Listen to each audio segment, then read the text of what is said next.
Hello guys, আমি বোরহান। তোমাদের জন্য অদ্ভুত ভাই বোনের সম্পর্ক দ্বিতীয় পর্ব নিয়ে আবার আসলাম। জান্নাতুল মাহি যখন কোনো ভুল করত, মাহিম বকত ঠিকই, কিন্তু সেই বকুনির ভেতর থাকত যত্ন। আর মাহিম যখন ক্লান্ত বা মন খারাপ থাকত, মাহির একটা কথাই যথেষ্ট ছিল তাকে খুশি করার জন্য। মাহি বলতো, আছি, টেনশন নিস না ভাই। সবাই অবাক হয়ে জিজ্ঞেস করত, তোমরা দুইজন কি আপন ভাই বোন? তারা হেসে বলতো, রক্তে না, কিন্তু হা।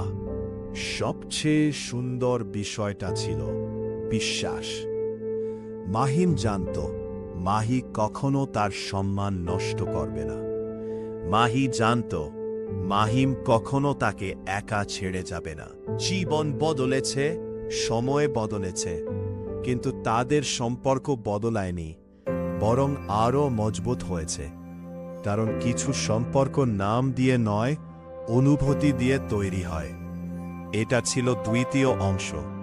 পছন্দ হলে বলবেন, আমি আরও তৈরি করে দেব। কিন্তু গল্প এখানেই শেষ না। পরের দিন স্কুলে ঢুকতেই মাহি দেখো, কিছু চোখ কেমন যেন আলাদা করে তাকাচ্ছে।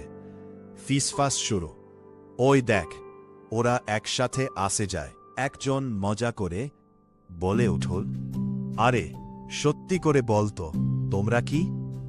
মাহিম শান্ত গলায় বলল, আমরা পরিবার। প্রশ্ন শেষ। কথাটা ছোট, কিন্তু ভেতরে ছিল অনেক শক্তি। মাহি হাসার চেষ্টা করল, কিন্তু চোখের কোণে পানি জমে গেল। মাহিম বুঝে ফেল। সে মাহিকে এক পাশে নিয়ে বল, তুই কষ্ট পাস না, লোকের কথা থামাতে পারবি না, কিন্তু নিজের বিশ্বাসটা শক্ত রাখতে পারবি। এই সম্পর্কটা আসলে শুরু হয়েছিল অনেক আগে। একদিন মহল্লায় ঝামেলা হয়েছিল। মাহি ভয় পেয়ে কাঁপছিল। তখন মাহিমই প্রথম এগিয়ে এসে বলেছিল, তুই আমার ছোট বোন, আমি আছি। সেই দিন থেকে সব বদলে যায়। পরে ওরা দুইজন একদিন ছাদের উপর বসে একটা ছোট্ট শপথ করেছিল। মাহি বলেছিল, তুই আমার ভাই না হলে কে হবে? মাহিম হেসে তার হাতে একটা ছোট্ট ব্রেসলেট পরিয়ে দিয়েছিল, মনে রাখার জন্য। কিন্তু মানুষের কথা যে সহজে থামে না। একদিন মাহি তার এক কাজিনের সাথে একটা ছবি তুলে স্টোরি দিয়েছিল, আর সাথে সাথে শুরু হলো গুজব। মাহিম সেটা দেখে একটু রাগ করে ফেল, মুখটা গম্ভীর। মাহি ভয়ে ভয়ে বলল, ভাই, ভুল বুঝিস না, ও আমার কাজিন, আমি কখনোই তোর সম্মান নষ্ট করব না। কথাগুলো বলতে বলতে তার গলাটা কেঁপে উঠল। মাহিম তখন নিজের ভুলটা বুঝল।